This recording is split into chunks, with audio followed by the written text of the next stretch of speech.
მარიკა, აი რაღაც უცნაური ღამეები გვაქვს, ღამის დაჭერები, ღამის ბრიფინგები, როგორც 37-იანი წლები, ჩაიკები, შავი ჩაიკები რომ ადგებოდნენ. ოღონდ ეხლა რაც ვნახეთ, თუნდაც გიორგი ჩახუნაშვილთან დაკავშირებით, აკადემიკოსი, ასეთი ასაკოვანი, ასეთი ღვაწლმოსილი პედიატრი რა ფორმით აიყვანეს, უკვე აი როგორ განვითარდება პროცესები, ამის წარმოდგენა არის ურთულესი. მართლა ძალიან რთულია და შემთხვევით არ თქვი, რომ ვერ ვასრულებ თქო გადაცემას, იმიტომ რომ გვეწევა ინფორმაცია ტელეგრამ არხებიდან გავიგეთ, ასევე რომ ამ საქმეზე ოქტომბრის აჯანყების საქმეზე დაკავებული არის ძალიან წარმატებული კრეატიული დირექტორი, მე ამ ტელეგრამ არხების ინფორმაციას ვეყნობი, ეკა დარახველიძე, სიგიჟეში შევედით რაღაცაში, ირაკლიზე რას გვეტყვით, რა ინფორმაცია გაქვთ, სად არის? მოგესალმები ინგა, პირველ რიგში გვიან საღამომშვიდობის, კი ნამდვილად ანტიქართული ოცნების რეჟიმი აწყობს მორიგ ტერორს საკუთარი მოსახლეობის წინააღმდეგ, მაშინ როდესაც თუნდაც აი მეთოდს რო დავაკვირდეთ, შესწორად აღნიშნე ღამის დაკავებები, ღამის ბრიფინგები, მაშინ როდესაც სრულიად შესაძლებელია დაკავებები თუნდაც განახორციელონ დღის საათებში და არ დაზაფრონ ეს ოჯახები ამ სპეცრაზმების 71 წლის ექიმი აკადემიკოსი მიიყვანონ, დღე რომ დაიბარონ და არა ღამე ამ სპეცოპერაციით რომ შეუვარდნენ სახლში, ხო? კი, ოღონდ ეს არის სწორედ მიზანმიმართული და კეთდება იმისთვის, რომ საზოგადოებაზე მოახდინოს დამაშინებელი ეფექტი და იმისთვის, რომ რა თქმა უნდა რეპრესიები გააძლიეროს და თავისი ვითომ სიძლიერე წარმოაჩინოს ამით, რადგან ჩვენ დღეს ვართ ისეთ ბრძოლაში, რომელიც არაერთხელ გვითქვამს ჩვენ, რომ გადის გამძლეობაზე და ჩვენ ხედავთ აქეთ რა ხდება თავისუფალი მებრძოლი ადამიანების მხარეს, იმიტომ რომ ვართ მაქსიმალურად ღიაები და ვერ ვხედავთ რა მდგომარეობაში არიან თავად, რომლებიც ერთმანეთს ჭამენ, ერთმანეთს დაერივნენ, არიან მუდმივი, ასე თქვა, საზოგადოებრივი წნეხის ქვეშ. ეს არის რეჟიმი, რომელსაც, ესე იგი, ამ რეპრესიების გაძლიერების გარდა ფაქტობრივად ბოლო პერიოდში არაფერს აკეთებს და რეჟიმი, რომელსაც არ აქვს ლეგიტიმაცია არც ხალხის მხრიდან და არც საერთაშორისო საზოგადოების მხრიდან. მარიკა, ირაკლიზე რა იცი? ირაკლის ქვირკიასთან დაკავშირებით, რატომ დაიჭირეს და როგორ მოხდა მისი დაკავება, სად ყავთ ეხლა? მე მქონდა საუბარი, მე დამიკავშირდა ირაკლის დედა და როგორც მან მომაწოდა ინფორმაცია, ეზოში მოხდა მისი დაკავება. ამჟამად ირაკლის სახლის ეზოშია საუბარი, კი, და თუ დააკვირდებით თქვენ, არც ერთი ეს ადამიანი სადღაც არ გარბოდა, ყველა სახლებში არის სპეცოპერაციებით აყვანილი და ირაკლის საკითხს რო დაუბრუნდე, ირაკლი არის ადამიანი, რომელიც, ეხლა ამჟამად არის თიხმის იზოლატორში და რა თქმა უნდა, ირაკლისთვისაც ისევე როგორც ყველა სხვა ადამიანისთვის, რომელიც ამ რეპრესიების მსხვერპლია დღესდღეობით, ვცდილობთ, რომ უზრუნველყოთ ადვოკატები, თქვენ იცით ალბათ ან შეგიმჩნევიათ, რომ მაქსიმალურად ვცდილობთ მოხალისეობრივ საწყისებზე, არა მხოლოდ კოალიცია ცვლილებისთვის, არამედ კიდევ ბევრი ადამიანი გვეხმარება, რომ მოუძებნოთ შესაბამისი ადვოკატები, რომ ეს ადამიანები არ დარჩნენ დაძეუფლებების გარეშე. ირაკლის ნაწილში კონკრეტულად თუ რას ედავებიან მას ჯერჯერობით ჩვენთვის უცნობია, იმიტომ რომ უშუალოდ ადვოკატი, რომელიც მის საქმეს წარმართავს, ჯერ არ არის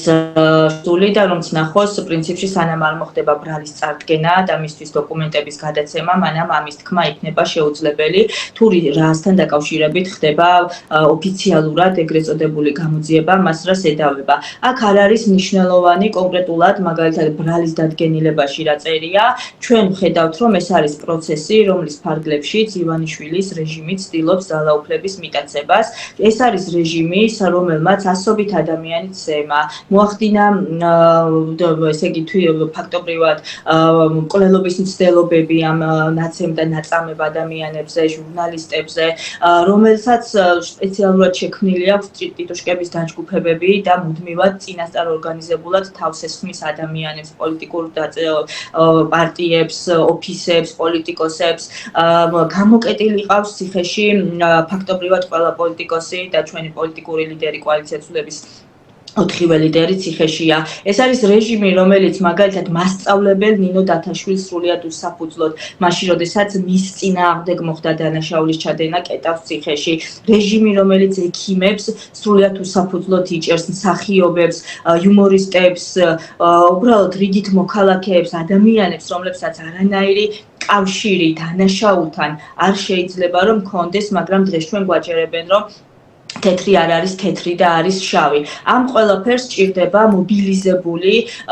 ერთიანი ბრძოლა და რეჟიმისთვის იმის დანახება, რომ ეს პროტესტი არ ტყდება, არ გატყდება და იდგება ფეხზე, მანამ სანამ არ მიაღწევს თავის მიზანს. ამიტომ მე მინდა უბრალოდ ორი რაღაცა ვთქვა. პირველი, ვისარგებლო ინგა შენი ეთერით და მიუმართო ჩვენს მოქალაქეებს, რომ არ შეშინდნენ, ვიყოთ მედგრად და ვიყოთ ერთიანად, ჩვენ ყველა მოვახერხებთ ამის გადატანასაც და უკეთესი საქართველოს შექმნასაც, ეს პირველი და მეორე, ასევე მინდა ვისაუბრო ეთერით და ადვოკატებს, რომელსაც აქვთ სურვილი როგორცი დაუდგნენ ადამიანებს, შეგვეხმიანონ მოხალისეობრივად, ვინც შეძლებს რომ ჩაერთოს და დაიცვას, იმიტომ რომ როგორც ვხედავთ, ეს პროცესი გაგრძელდება და მიზანმიმართულად ხდება ის, რომ მაგალითად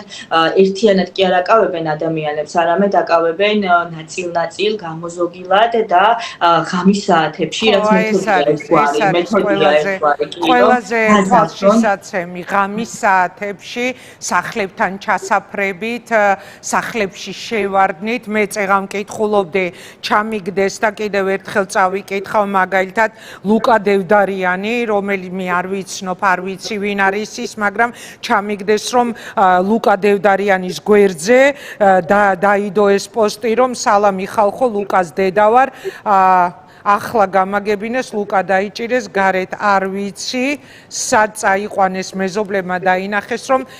ბორკილები დაადეს დამეხმარეთო იგივე ახლა ირაკლი ჭხვირკიას თავს ანუ როგორც თქვენ თქვით ირაკლი დაიჭირეს ეზოში საკუთარ სახლთან და დედაც არ იცის არ იცოდა დედამაც რა მოხდა ხო მოკლედ ის არის ახლა დიღმის იზოლატორში ეს გაქვთ ინფორმაცია და ყველა დღევანდელ დაკავებულებს ჩვენ აუცილებლად უახლოეს პერიოდში დავადგენთ თუ რომელ იზოლატორშია რომ ოჯახის წევრებმა ვინც შეგვეხმიანება იცოდნენ სად არიან ეს ადამიანები და შეძლების და გვარად დავაკავშირებთ მოხალისე ადვოკატებთან. ასე რომ ესეც მორიგი ღამეა ტერორის ფარგლებში, რომელსაც ოცნების არალეგიტიმური რეჟიმი აწყობს, მორიგი მერამდენე ღამე, რომელსაც გავათერებ ამ ხალხის სიყვარულში და ამ ხალხის მსახურებაში, რომელიც იბრძვის საქართველოში დემოკრატიის გადარჩენისთვის. მადლობა მარიკა, მადლობა რომ ყოველთვის მზად ხართ ხოლმე ჩაგვერთოთ პირდაპირ ეთერში და ინფორმაცია შემოგვაშველოთ ხოლმე პირდაპირ ეთერის მსვლელობისას, განსაკუთრებით ვაფასებთ თქვენში მე ამას დღისა და ღამის ნებისმიერ მონაკვეთში. კარგად ბრძანდებოდეთ.